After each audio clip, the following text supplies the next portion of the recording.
En Géorgie, les trains vous emmènent des montagnes du Caucase jusqu'à la mer Noire. Dans des villages hérissés de tours étranges et au cœur de cités mystérieuses. Ici, on peut encore entendre de vrais Roméo qui chantent pour leur Juliette. Et rencontrer des vignerons qui pressent à pieds nus. En Géorgie, vous avez le choix. Les trains plutôt remuants. Sinon, il y a des trains où il vaut mieux parler à voix basse. Alors, pour découvrir des spécialités épicées, des petites églises perdues, et pour réapprendre à lire, Et ça, c'est la lettre B. Le train, c'est pas mal.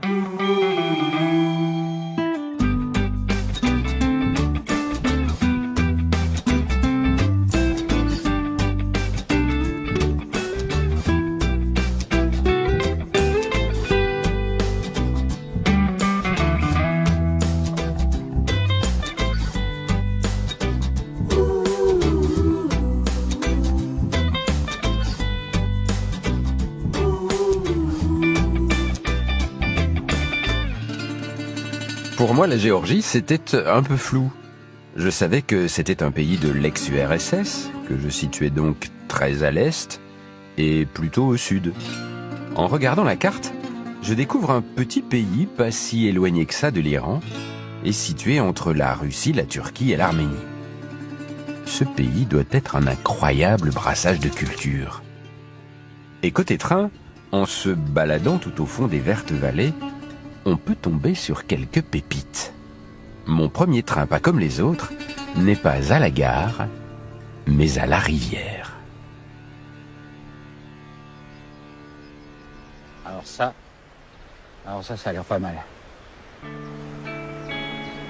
On dirait que c'est un wagon de chemin de fer qui fait pont. J'adore. Ah oui. Si c'est un pont, il ne doit pas servir beaucoup.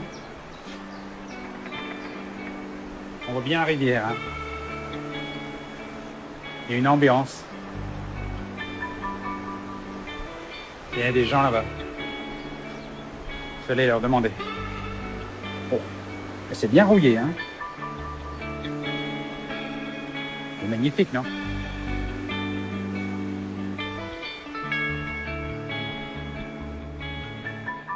Eh oh!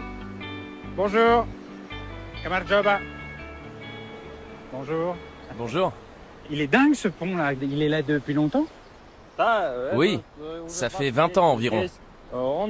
Il a été posé ici parce que quelqu'un voulait le transformer en restaurant. Un restaurant pour les gens de passage, le long de la route, parce qu'il n'y avait rien autour. Mais aujourd'hui, ce wagon est à l'abandon. J'adore cette histoire. Donc il n'y avait pas de restaurant dans le coin, et ils se sont dit on va faire un restaurant dans un wagon au-dessus de la rivière. Et c'était pas l'idée la plus simple. Je pense que c'était compliqué de construire un bâtiment tout en béton ici, au bord de la rivière. Donc c'était une bien meilleure idée de poser un vieux wagon ici, sur la rivière, pour en faire un restaurant avec vue. Et on peut le traverser ou pas? Parce que ça a l'air un peu quand même en sale état. Il est bien usé, mais oui. Aujourd'hui, certains s'en servent comme pont et le traversent à pied. Mais nous, on ne le fait pas. Et moi, vous pensez que je peux passer? Ça craint pas trop? Non, ça craint pas trop. Je peux vous montrer si vous voulez. Ok.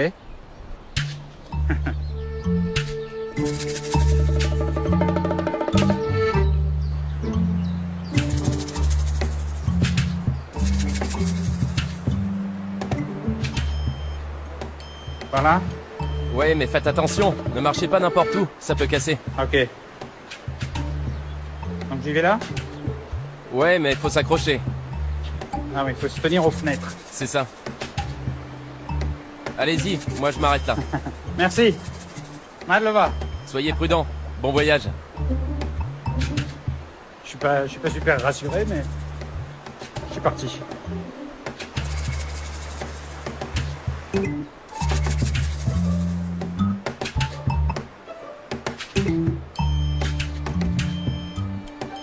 Ça va? Salut.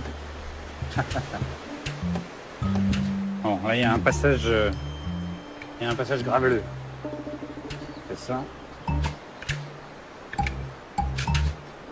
Hop.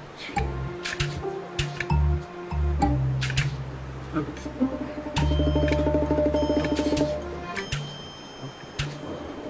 Et voilà. J'aime bien ce wagon. Ce tout premier train, sans bouger, immobile depuis 20 ans, m'emmène tout de suite très très loin. Au nord du pays, c'est le Grand Caucase. Les montagnes de la Svaneti grimpent à plus de 5000 mètres. Des pics enneigés, des gorges vertigineuses et d'étranges villages médiévaux. Ils sont comme hérissés de drôles de tours. De grandes tours en pierre qui datent du XIIe siècle, dont je me demande bien à quoi elles peuvent servir. En me baladant dans les ruelles, j'ai l'impression qu'ici, le temps s'est arrêté. Ah, il y a du monde là-bas. Bonjour. Comment ça va? Bonjour. Bonjour messieurs. Vous allez où comme ça? On va essayer de devenir riche. Ah bon? Vous allez essayer d'être riche avec ça, ce matériel? Oui, riche. Et ce sera grâce à cette peau de mouton. Ici, la peau de mouton, c'est un secret millénaire pour devenir riche. Un secret qui permet de devenir riche avec une peau de mouton et qui est millénaire. D'accord. Bon. Ça fait envie. T'as l'air d'être un type bien. Alors si t'as le temps, tu viens avec nous et tu comprendras. Ok. J'aime beaucoup ces tours là qu'on voit partout. Il y en a des dizaines et des dizaines hein, partout. Ces tours sont des tours défensives qui datent du XIIe siècle. Elles étaient construites attenant aux maisons et donc, quand on voyait arriver des ennemis, les familles se réfugiaient en haut des tours.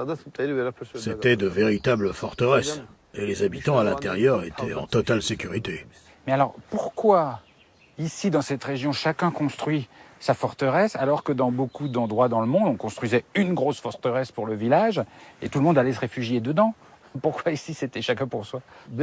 Parce qu'on est plus intelligent que les autres. Quand t'as qu'une seule forteresse, c'est très facile de l'attaquer. Alors que quand t'as construit plusieurs petites tours disséminées un peu partout dans la montagne, pour tes ennemis, c'est plus difficile. Ah, ok. Et oui, c'est pas bête. Ah oui, c'est pas bête. Tu sais, moi je dis que les habitants de la Svaneti sont 3 fois plus intelligents que les autres. Bon, vous êtes 3 fois plus intelligent que les autres, et en plus vous savez devenir riche avec une peau de mouton. C'est pas mal de vous avoir comme ami, hein? Ah ouais, t'as raison. Et quand tu vas voir comment je deviens riche avec cette peau, tu verras que je suis plus intelligent que toi.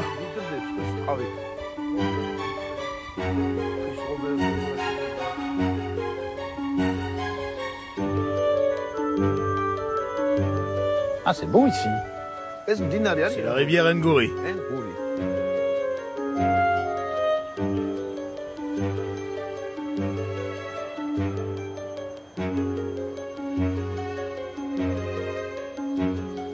Fais attention.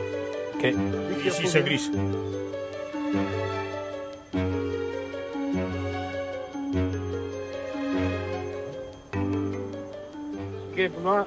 Tiens, essaye ça, c'est bon. C'est surtout bon contre le mal de dos. Je crois que quand j'étais petit, on appelait ça des gratte-cul. Mais je sais pas pourquoi. Oui, gratte-cul. Non, ça vous parle pas. Mais je crois que c'est ça. Hein? Ici, la nature vous offre tout ce qu'il faut pour manger, pour se soigner, pour survivre.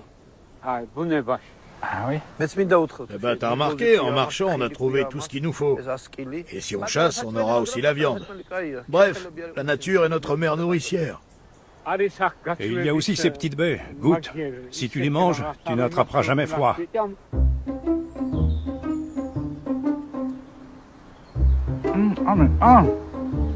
C'est acide. Ah non, mais comment vous faites pour manger ça? C'est très acide. C'est vrai que c'est meilleur si on le cuisine avec des patates ou en sauce. Donc normalement, ça se mange pas comme ça, c'est ça que vous êtes en train de me dire. Ah bah ils sont gaves, regardez-moi ça. Attends. Mais c'est acide et tout, ça pique et tout. Comment vous faites? Vous avez une bouche spéciale? Vu mon gabarit, il faut que je mange. Bon. En fait, on n'est pas riche avec ce qu'on va faire, on est riche avec ce qu'on trouve tout le long, non? Ah non, ce qui va nous faire devenir vraiment riches, c'est cette rivière. La rivière dorée. En tout cas, pour l'instant, la rivière a l'air plus grise que riche. T'inquiète pas, elle est bien riche.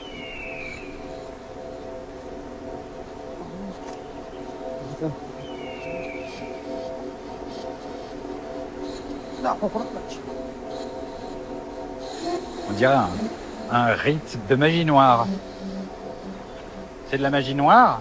Non, c'est pas de la magie noire. C'est plutôt de la magie dorée.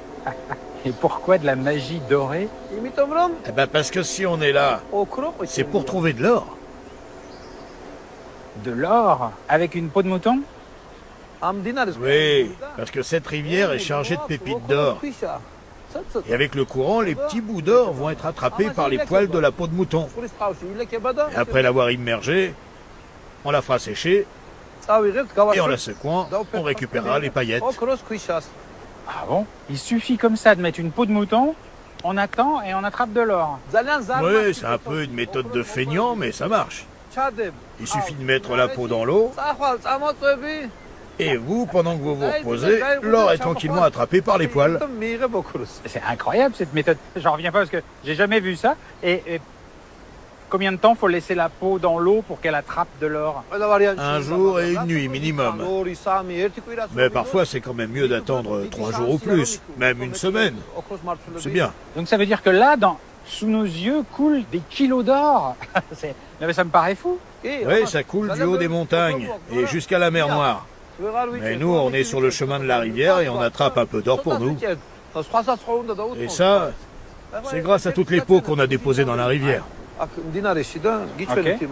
Non mais celle-là, elle trempe depuis combien de temps celle-là? On l'a mise ici hier. La rivière était plus haute. Il y avait plus de débit. Et aujourd'hui, on va récolter l'or. Mais je ne vois pas d'or. Ah si, il y en a, c'est sûr. Il est bien au fond, au niveau des poils. Ouais, mais moi j'ai envie d'écarter les poils pour voir l'or. On peut le voir là? Mais je vois rien. Normal que tu ne vois rien et que tu ne sentes rien. Il faut faire sécher la peau, et une fois qu'elle sera bien sèche, bien la nettoyer. Et on pourra récupérer les éventuelles petites paillettes d'or accrochées à la base des poils.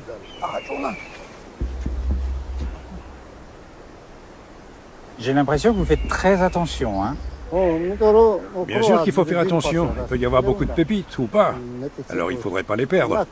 Et puis tu sais, s'il y en a, en général, ce sont vraiment de tout petits morceaux. Philippe, viens voir. Je l'ai trouvé dans les pierres. Qu'est-ce qu'il a trouvé? Qu'est-ce qu'il y a? Penche-toi, regarde. Il y a des petites pépites. Oh, de l'or! Il y a de l'or. Ah là là. Ah oui, là aussi. Mais en fait, il y a de l'or partout dans cette rivière. Elle est gorgée, il y en a partout. Mais alors, c'est dingue parce que s'il y a de l'or partout comme ça, il suffit de se baisser pour en ramasser et tout le monde va venir ici, vous allez être envahi. Non, tout le monde ne viendra pas parce que cette partie appartient à notre famille depuis des générations. Et il n'y a que nous qui avons le droit de chercher de l'or ici. Notre grand-mère venait ici tous les matins en chercher. Ah, c'est dingue ça. Elle venait chercher de l'or après le petit déjeuner. Et alors donc du coup, vous êtes très riche dans la famille? Ah non, c'était un tout petit peu d'or. C'était juste suffisant pour les besoins de la famille. Ah ok. Et ça cherche de tous les côtés. La soif de l'or, c'est international ça. Les cailloux et les rochers sont observés, scrutés, passés au peigne fin. Le temps ne compte plus. La soif de l'or fait son œuvre. Et je découvre la deuxième technique. Il s'agit d'extraire du sable et des alluvions et de les faire passer sur une peau de mouton qui sert de filtre. Allez, boss, et aide-nous à trier les cailloux. Il faut enlever les plus gros. Moi, je préférais l'autre méthode qui est quand même plus paresseuse. Moi, je préfère celle-là, parce qu'elle est bien plus rapide pour avoir de l'or. Et surtout en bien plus grande quantité. Et tout l'or qui est dans la rivière, quand vous le récupérez, il est à vous, légalement. Tant que tu utilises tes mains et tes muscles, ou la peau de bête, l'or est à toi. Mais si tu viens chercher de l'or avec des machines ou des engins mécaniques, alors là, c'est interdit. Si on me voit venir ici avec un gros tracteur pour récupérer les cailloux, je finirai en prison. Regarde. Oh, Quoi? What? Qu'est-ce qui se passe? What's happening? là, regarde. Il y a de l'or. There is Il y a de gold. l'or? Oui. Où ça? Ah oui, il y a des petites paillettes qui passent. C'est incroyable la quantité d'or qui passe ici. Ils sont excités comme des puces. Ah oui, on est content. Ah oui, il y a plein d'or. Il y en a plein. Plein de paillettes. Cette rivière est incroyable. Oh, mais elle est grosse celle-là. Regarde. Grâce à toi, on est chanceux aujourd'hui. Philippe, t'as vu ce qu'on a réussi à attraper en 1 heure? C'est étonnant le plaisir que c'est de trouver de l'or. Pour nous, c'est comme quand on joue à la loterie. Chercher de l'or, ça nous procure une sorte d'adrénaline. On ne sait jamais si on va gagner, mais on espère toujours la grosse pépite. Si vous trouviez une pépite fabuleuse, si vous deveniez millionnaire, qu'est-ce que vous feriez avec l'argent? Moi, je le donnerais à ma famille pour améliorer notre quotidien. Moi, je réfléchirais à une technique qui me permettrait d'attraper encore plus d'or et d'éviter que ça parte dans la mer Noire. Ça me permettrait de gagner encore plus. Et d'un million gagné, j'en ferais 2. Ça, c'est l'homme d'affaires du groupe, ça. Je t'avais dit que je suis 3 fois plus intelligent.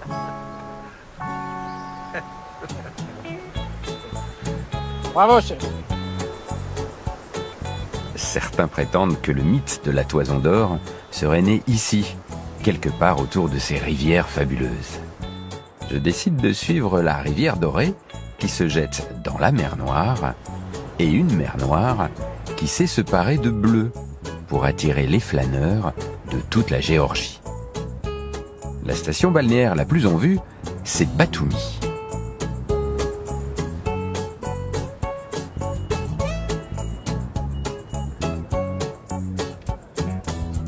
Dans la gare de Batumi, un train flambant neuf, moderne, qui relie la ville à la capitale Tbilissi. Dans ce train, ce n'est pas la vitesse qui compte, mais le confort.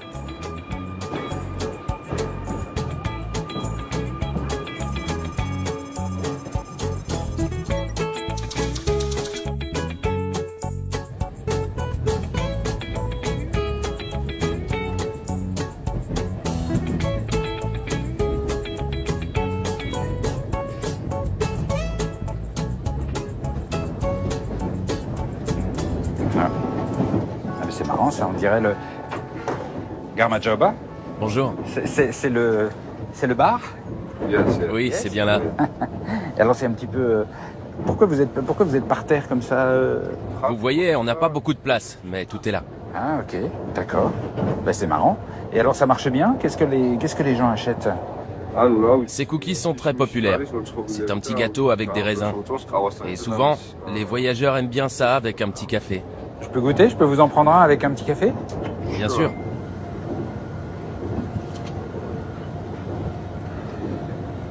Merci. Comment on dit merci en géorgien? Mateloba. Madeloba. Alors moi ce que j'aime bien dans votre petit bar, c'est qu'il y a des livres ici tout autour. On peut prendre un bouquin et voilà, venir feuilleter tout en buvant un café. C'est une sorte de café littéraire en fait.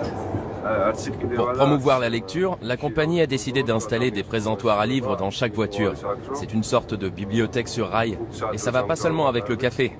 Tous les voyageurs peuvent emprunter un livre. C'est très populaire. Ah ok, donc on doit les rendre à la fin. Ah oui, bien sûr, il faut les rendre. Ok. Madeloba. Très bien. Bon voyage. Merci beaucoup.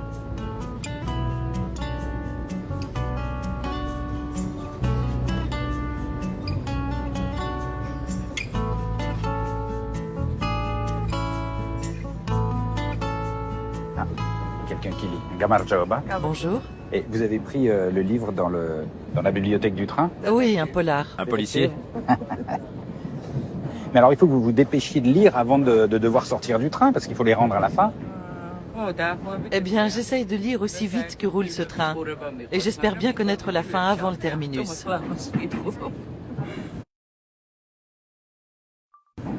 Alors ce qui est étonnant, c'est l'écriture, les lettres. Parce que visiblement, c'est pas du cyrillique, comme on trouve en Russie, et ça ressemble un peu à l'écriture indienne. En fait, oui, ça y ressemble un peu.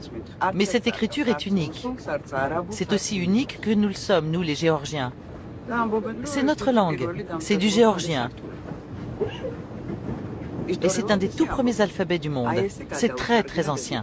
Ah bon? Et alors, vous pouvez me montrer par exemple un A? Comment on fait un A en géorgien? A? C'est celle-là. La deuxième lettre, là? Oui, la deuxième. Ah, dis donc, ça ressemble pas du tout à notre écriture. Et le B, tu peux voir le B? C'est la troisième, ici. C'est très mystérieux. Et cet alphabet-là, on ne le trouve qu'en Géorgie, pas nulle part ailleurs? Oui, cette langue est assez complexe.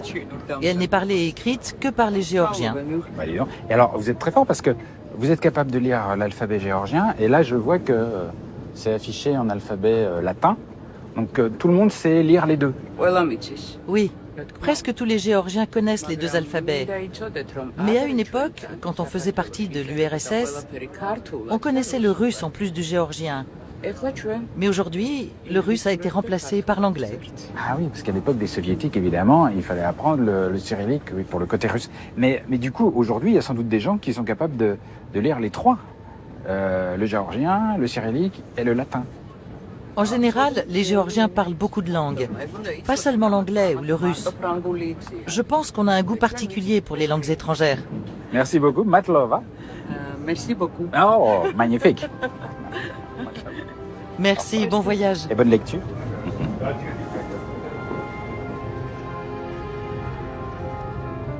« 5 heures de voyage, les 330 kilomètres se dévorent comme un bon livre. Terminus du train à Tbilissi, la capitale de la Géorgie. J'étais très impatient de découvrir cette ville un peu mystérieuse. En fait, Tbilissi a un charme bien à elle. Déjà, Tbili, ça veut dire chaud. Chaud pour le climat, mais aussi chaud pour les sources chaudes qui irriguent les bains publics de la ville. Tbilissi est à la croisée des routes qui relient l'Europe à l'Asie, le Sud au Nord. Elle est donc le fruit d'une histoire extrêmement riche, d'influences de toutes sortes, russes, perses, occidentales, orientales. Ce que l'on sent tout de suite, c'est que cette ville se réinvente sans cesse.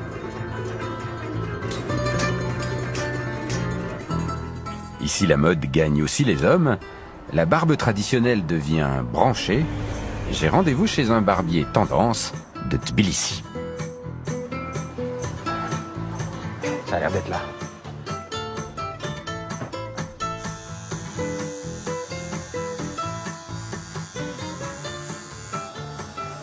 Gamar Jaoba, bonjour. Bonjour. Vous êtes Bidzina? C'est vous? Oui, c'est bien moi. Ça va? Ça se passe bien? Oui, ça va, mais je me sens un peu nerveux. J'ai remarqué que les Géorgiens sont très attentifs à leur barbe dans la rue. Peut-être plus que les autres. Je me trompe ou pas? C'est très à la mode. Et je pense que ça reflète, d'une certaine manière, notre identité d'homme géorgien. Mais pourquoi vous dites que ça relève de l'identité géorgienne? Parce que en Géorgie, si on n'a pas de barbe, ça a quelque chose avec la virilité ou quelque chose comme ça? Nous devons affirmer notre masculinité. Et dans notre culture, porter une barbe, c'est considéré comme viril. Et donc si on n'a pas de barbe, on n'est pas vraiment viril? Je n'irai pas jusque-là. Mais c'est vrai que d'une certaine manière, porter une barbe, c'est quand même très masculin. Ça se fait. Ok. Alors vous aviez décidé de vous faire beau aujourd'hui. Mais pourquoi? Il y a une raison particulière aujourd'hui? Oui, aujourd'hui, c'est un jour un peu unique. Donc je fais attention à ce que tout soit parfait. Parce que ce jour peut changer ma vie. Ah bon? Et ça a l'air vraiment très important. Assez important, oui. Parce que ce soir, je m'apprête à demander ma copine en mariage pour qu'elle devienne ma femme. Ah oui, non, mais c'est plus qu'important, c'est un tournant. Oui, ce soir, c'est le grand soir. Et mes amis vont me rejoindre juste après, et on va y aller tous ensemble. D'ailleurs, si vous voulez, vous êtes le bienvenu. Ah, ok, c'est-à-dire que vous allez demander la main de votre fiancé, mais avec des amis. Ah oui, bon. Ok, je sais pas, moi je l'aurais fait tout seul, mais... D'accord, je veux bien venir avec vous. Oui, en Géorgie, c'est comme ça qu'on fait. C'est un moment qu'on partage entre amis. Bon, ok. Donc je vous attends. Oui.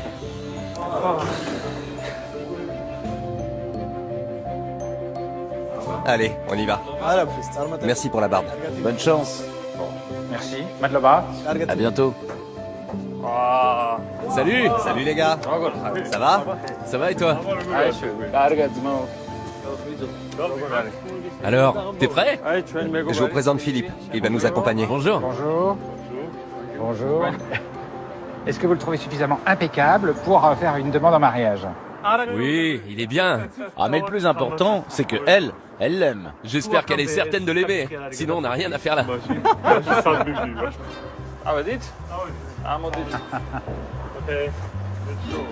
Me voilà donc embarqué dans les rues de Tbilissi, dans la joie et la bonne humeur, direction le domicile de la copine du Roméo d'un soir. Voilà. On approche. Son immeuble est ici. La tradition en Géorgie veut qu'on fasse la demande en mariage en bas de chez la fiancée. On lui chante alors une chanson, une sérénade. Mes amis vont donc m'aider avec la guitare et on va tous chanter pour elle. Et si elle sort sur son balcon et qu'elle descend me rejoindre, alors c'est plutôt bon signe. Et ça voudra dire qu'elle accepte ma demande. En revanche, si elle ne descend pas, eh bien, j'ai pas très envie d'en parler. On va éviter d'épiloguer. C'est très romantique. Et il y a vraiment beaucoup de Géorgiens qui font ça. Leur déclaration d'amour sous un balcon comme ça. Tout le monde ne le fait pas comme ça. Mais en général, les hommes aiment bien impressionner leurs copines et mettre les formes. On sait que c'est un moment qu'elles apprécient et que nous n'oublierons jamais. Comment est-ce que vous savez qu'elle est là et qu'elle va entendre? Parce qu'il faut calculer son coût quand même. Bien sûr, je sais qu'elle est là et qu'on peut faire la sérénade puisque j'ai mis ses amis dans la confidence et elles sont avec elle. Je pense qu'on est suffisamment de garçons pour donner de la voix et qu'elles nous entendent. Ah, c'est super, je trouve ça super sympa. Allez les gars, on se prépare.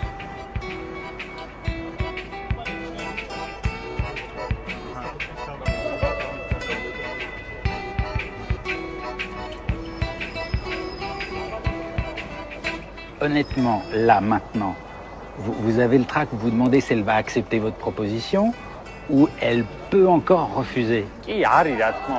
C'est vrai que je commence à avoir un petit doute. On ne sait jamais vraiment. Mais ce petit doute rend aussi ce moment encore plus beau. Je vous souhaite de tout mon cœur que ça marche parce que c'est trop mignon là.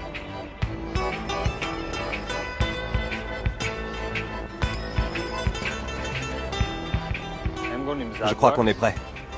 C'est le moment. Il va falloir donner de la voix. Alors, attendez, parce que le moment est important, faut pas se rater. Donc la règle, c'est si elle sort pour écouter la musique et qu'elle descend, ça veut dire que c'est oui. Et si elle sort et qu'elle descend pas, c'est que c'est non, c'est ça? Disons que c'est pas une règle gravée dans le marbre, mais oui. C'est bien comme ça que ça marche. C'est la coutume. J'avoue que j'espère qu'elle descendra. Sinon...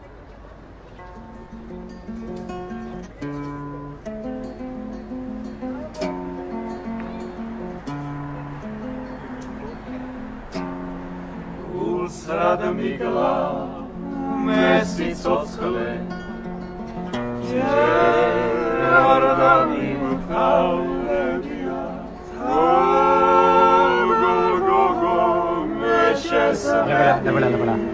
voilà.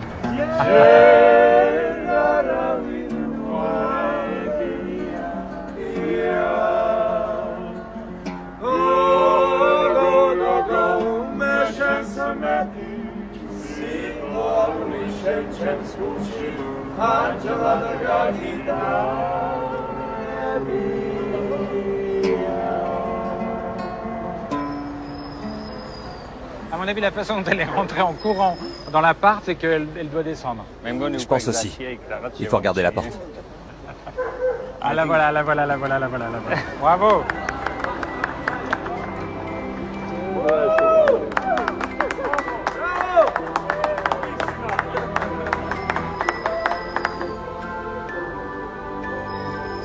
დიდი ხანია მზად ვიყავი და მინდა რომ დღეს აი ეს დღე იყოს ის მნიშვნელოვანი დღე და გთხოვო რომ მთელი ცხოვრება ჩემთან გაატარო.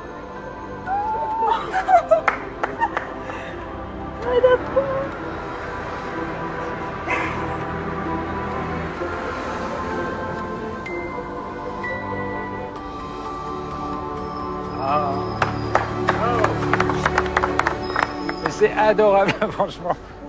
Bonjour. Je pense qu'elle est d'accord. Hein. Bonjour. Gamarjoba. Mais oui, évidemment que je suis d'accord. Je suis trop touchée. Je ne m'y attendais tellement pas. Ah, il y a un feu d'artifice. Incroyable, il y a le feu d'artifice. C'est mes potes. En Géorgie, on tire un feu d'artifice pour chaque fête. C'est super. Bravo mon pote. Félicitations. Allez, beaucoup de bonheur à vous deux.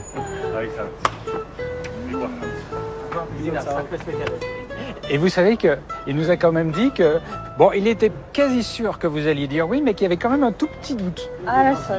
J'étais sûre à 100%, et je le suis toujours d'ailleurs. J'ai vraiment envie de passer ma vie avec lui. Eh ben, vous êtes adorable. Franchement, félicitations. Je vous souhaite beaucoup, beaucoup de bonheur. Et n'oublions pas que vous avez en plus, et c'est très important dans la vie, des amis fabuleux qui vous ont aidé à ce petit moment, qui ont tiré le feu d'artifice. Et ils sont super, vos amis aussi. Ils sont géniaux. Bravo les amis. Bravo les amis, vous êtes super. Bravo. Et le feu d'artifice fantastique. Hein.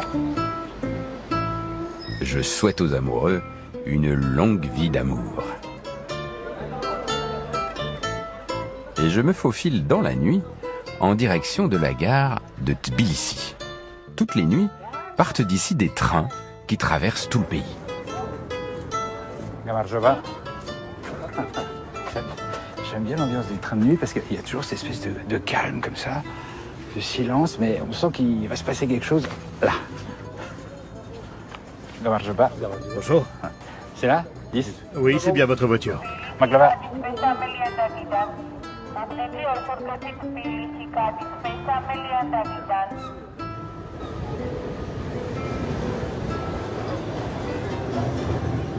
C'est déjà très calme.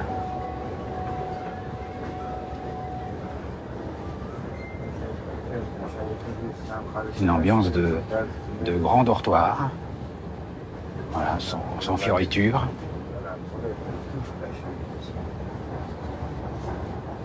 En fait, ça, c'est un train de l'époque soviétique, mais qui a été modernisé.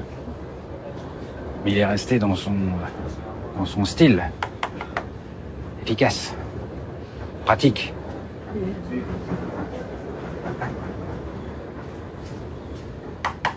Solide.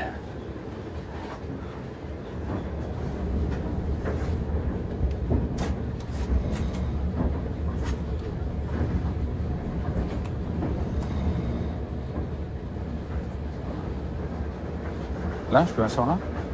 C'est libre? Si vous voulez.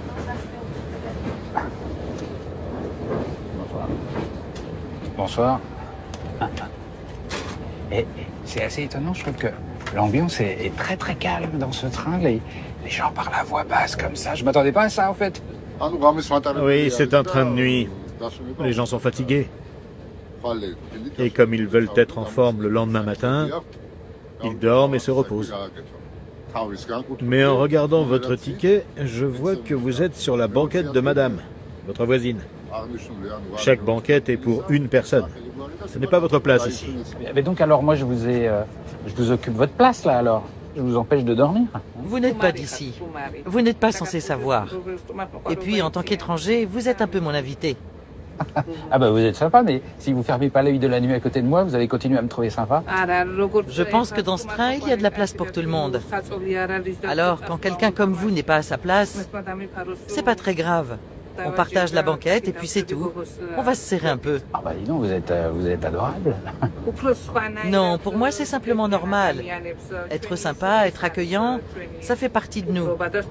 Je crois qu'on est tous chaleureux en Géorgie, et notamment quand on reçoit un étranger comme vous. Et comment vous expliquez qu'il y ait cette hospitalité particulière en Géorgie? Pourquoi? Je pense que c'est culturel. En fait, on a été élevés comme ça. Je me souviens de mes parents qui me disaient d'accueillir un étranger comme si c'était mon meilleur ami. Ici, un invité, c'est un cadeau de Dieu. Alors tous les Géorgiens sont conscients qu'ils doivent accueillir cet invité comme quelqu'un de très important, avec beaucoup de bienveillance. Vous considérez qu'un étranger est un cadeau de Dieu? C'est très fort, ça, comme expression. Oui, parce qu'en Géorgie, on est très catholique, très religieux. Et d'ailleurs, savez-vous que lorsque l'on se dit bonjour, on dit Gamarjoba. Eh bien, littéralement, ça veut dire victoire. Ah oui, ça c'est étonnant ça. Donc Gamarjoba, qui veut dire bonjour, ça veut dire victoire. Victoire monsieur, victoire madame. Oui, parce qu'en fait, que ce soit le matin ou le soir, lorsqu'on se salue, en plus de la victoire, on se souhaite aussi la paix et la prospérité. Parce que vous savez, la Géorgie a été un pays souvent envahi et en guerre. Alors, dans notre manière de saluer, on se souhaite paix, bonheur et victoire. Ok, ben merci beaucoup. Madloba. Merci. Madloba. Et victoire à tous. Mon voyage continue dans la nuit noire, mais je n'irai pas jusqu'au bout. Je décide de m'arrêter en route en pleine nuit, dans une petite gare sans lumière, perdue au centre de la Géorgie. J'ai un objectif en tête et je ne vais pas être déçu. Le lendemain, au lever du soleil, un paysage incroyable.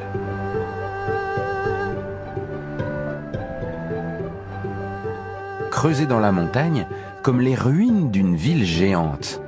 Je suis à Vardia, une ancienne place forte, une vaste cité monastique et troglodytique.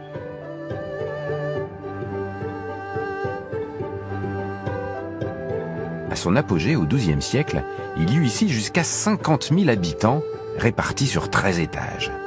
Pour l'époque, c'était tout juste gigantesque. On parle de 6000 logements reliés par tout un système de tunnels et d'escaliers, avec au centre une église, elle aussi creusée dans la roche. Alors lui là, c'est le fondateur. C'est lui qui a fondé cette cité incroyable, c'est Georges III.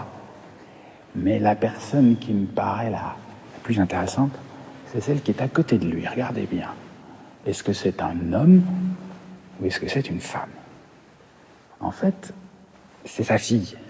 Elle s'appelle Tamar. Et il a tout organisé pour qu'à sa mort, elle prenne sa succession à la tête de la Géorgie. Or, on est au XIIe siècle. Et une femme qui gouverne le royaume, ça paraît complètement fou. En plus, Tamar est plutôt intelligente, assez fine diplomate, elle sait manier le pouvoir.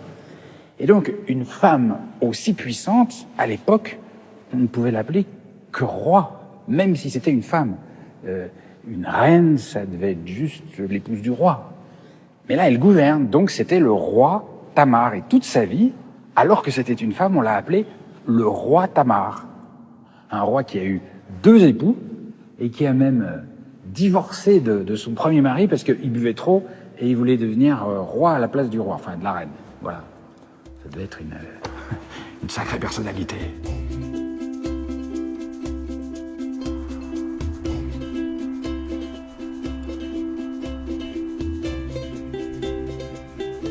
Pas très loin de Vardia, il y a une des villes les plus célèbres de Géorgie. C'est Borjomi. Au XIXe siècle, elle fut tout simplement l'une des plus prestigieuses stations thermales de tout l'Empire russe. Pour son climat plus frais, ses paysages et les bienfaits de ses eaux. Les tsars en raffolaient. Ici par exemple, le petit palais Romanov, aujourd'hui un peu délaissé. Et à Borjomi, on doit à la famille du tsar Nicolas II un autre trésor, un petit train qui porte un drôle de nom, le Kukushka. En français, ça veut dire petit coucou. Voilà, il y a un look quand même sur la loco. Alors ça doit être le look tchèque, qu'on connaît moins dans nos régions. Le look tchèque des années 60. Qu'on connaît moins dans nos régions. Le look tchèque des années 60.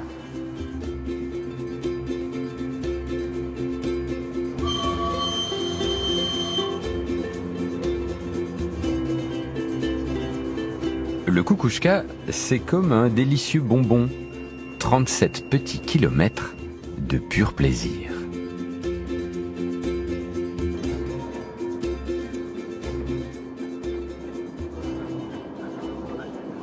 Là, je suis quand même sur la voie qui a été construite à la demande du frère du tsar pour permettre, entre autres, à ces respectables invités de se promener en montagne, dans de beaux paysages, sans trop d'efforts. Donc, ça devrait être pas mal.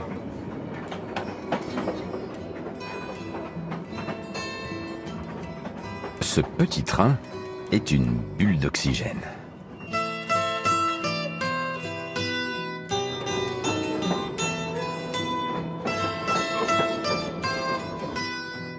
Mais ma plus grosse surprise, je l'ai vécue un peu plus au nord. En bon français, je pensais que le pays du vin, c'était la France. Ce qu'on ignore souvent, c'est que le berceau du vin est probablement en Géorgie. On a retrouvé dans la région de vieilles jarres âgées de 8000 ans avec des traces de vin. Et oui, il y a 8000 ans, on buvait déjà du vin par ici. Et dans la campagne géorgienne, il n'est pas rare d'avoir son petit carré de vigne et de faire son vin soi-même. J'ai prévu de retrouver une famille au travail dans sa vigne. Kamarjoba, bonjour. Ça bosse? Bonjour. Ça va? Oui. On est en pleine vendange là. Comment est le raisin cette année? Cette année, c'est pas mal. On a presque fini les vendanges pour aujourd'hui. Et ce petit carré de vigne là, c'est le vôtre? C'est votre maison là? Oui. C'est notre petite vigne. Et c'est la maison de mon grand-père, vieille de 2 siècles. Et on est en train de terminer les vendanges pour aujourd'hui. Et il est où le grand-père là? Il doit être par là, en train de nous regarder bosser. Kamarjoba. Bonjour. Hello. Oh, Sainte Nino, répands ton soleil. Accueille nos amis. Prends-les sous ton aile. Oh, Sainte Nino, qu'ils soient bénis, comme toi, ma grande Sainte Nino. Et vous avez un grand-père poète? Oui, il aime bien déclamer des poésies. Tous les jours, il nous récite quelques poèmes. Oui, parce qu'il bosse beaucoup. Moi, quand j'étais jeune, personne ne m'aidait. Personne ne m'encourageait avec des poèmes. Je faisais tout seul. Le pain, le vin. Je faisais tout pour toute l'année. Donc vous bossez et lui il vous fait des poésies pendant que vous travaillez? Oui, ça encourage à bien bosser. Est-ce que ça fait du bien aux raisins d'entendre des poèmes? Parce que je sais qu'il y en a qui ont essayé avec de la musique classique. Pour nous motiver pendant les vendanges, nous, on a surtout l'habitude de chanter des chants géorgiens.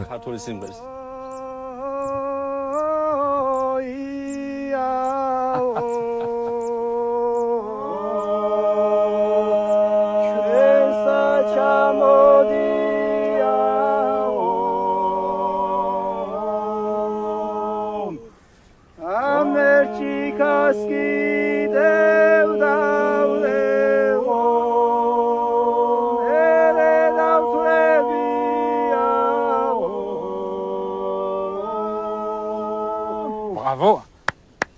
Et c'est incroyable, il y a toujours une ambiance comme ça.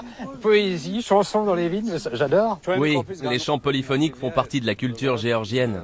Et que ce soit dans les vignes, les villages, en famille ou ailleurs, tout est prétexte à chanter. On a grandi comme ça. Et ce serait inimaginable de ne pas chanter nos chants traditionnels. Pour nous, ça vient du cœur. Il y a 3 choses dont on a besoin pour être heureux. Nos chants, les poèmes du grand-père Et du bon vin bio. Ah, ça me paraît pas mal comme philosophie. J'aime bien. Super. D'ailleurs, c'est le moment d'aller presser les raisins.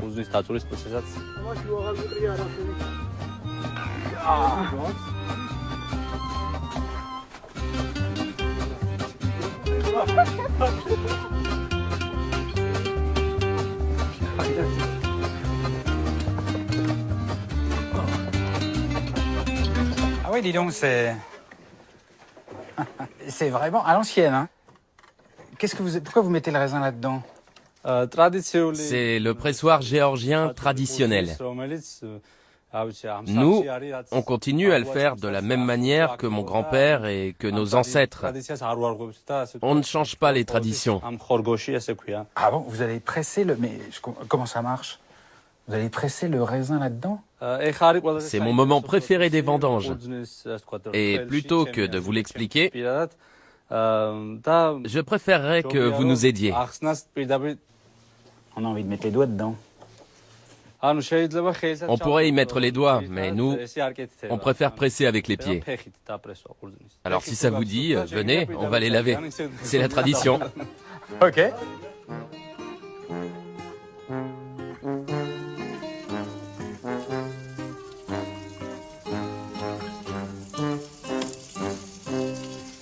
Allez, faut y aller. Ah, merci. C'est l'eau de la montagne. Elle est un peu froide, mais vous devriez survivre. Ça c'est marrant. La partie la plus délicate, c'est une fois que vos pieds sont propres. Il vous faut de bons amis. Allez les gars, portez-moi. Le lift, l'ascenseur, le téléphérique pour pieds propres. Hop, hop. Bravo. Hop, hop, hop.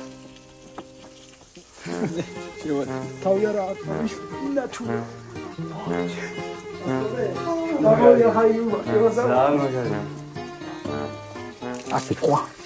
Allez, on. Et alors maintenant, l'ascenseur, vous allez y arriver parce que moi j'ai été élevé à la bonne nourriture française. T'inquiète pas, on est des gars de la montagne. On a l'habitude de porter.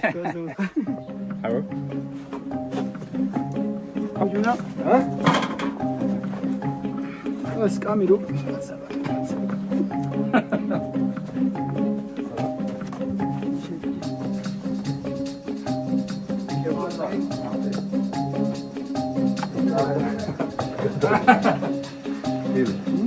Thank you. Ah, quelle sensation. Oh, mais c'est délicieux. Imaginez qu'on vous passe des petites boules très douces qui fondent entre les orteils et qui vous massent délicatement la plante des pieds. C'est délicieux. Moi aussi, j'adore. Mais ne vous arrêtez pas, pressez avec vos pieds. Chaud devant, chaud devant. Le vin n'attend pas. Ah, c'est génial. C'est une super sensation. Comment vous la décririez-vous? Disons que c'est agréable, mais les raisins sont quand même un peu froids. C'est comme un massage pour les pieds, mais froid. Ça c'est vrai. Et alors, il faut se masser les pieds combien de temps? Avec cette méthode, le vin est meilleur parce que le raisin est pressé naturellement, tout de suite après avoir été récolté. En revanche, ce qui se passe, c'est qu'au bout d'un moment, le raisin est quand même froid, donc le jus est froid et donc vous avez les pieds gelés. Eh bien, c'est le moment de sortir. Comment on fait pour sortir? On en met partout?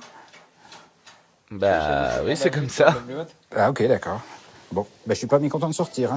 En fait, c'est très agréable au début et à la fin, on est gelé.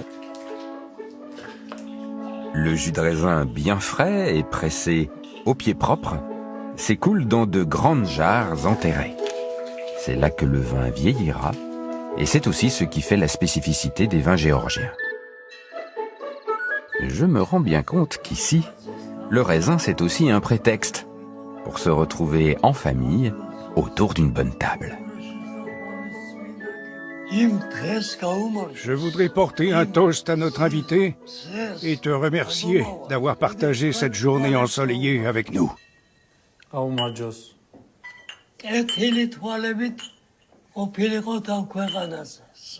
Eh bien, santé.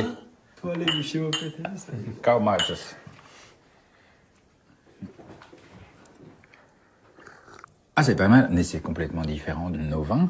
Et ça a un goût de nature, de naturel absolu. Oui, c'est ce qui est unique dans notre vin. On ne rajoute pas de sucre, tout est naturel. On ne rajoute rien, il n'y a que le jus. Ah, mais vous aimez bien le vin géorgien, vous? Eh bien oui, parce qu'il est fait à la sueur de nos muscles. Gaumajos. Gaumajos. Et toujours Gaumajos avec modération, évidemment. Hein.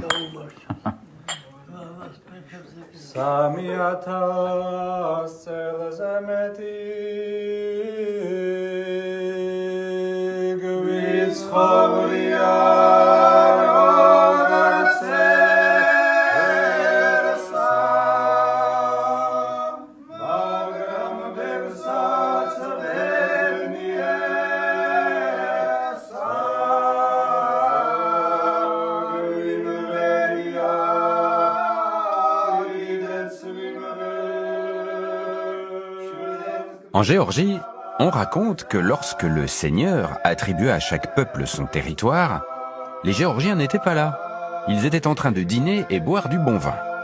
Arrivés les derniers, ils réussirent à se faire pardonner grâce à leur chant. Le Seigneur fut immédiatement séduit, mais il ne restait plus de terre à distribuer. Alors, Dieu décida de donner aux Géorgiens la terre qu'il s'était réservée et partit habiter dans les nuages. Et c'est ainsi que les Géorgiens s'installèrent dans l'Éden terrestre.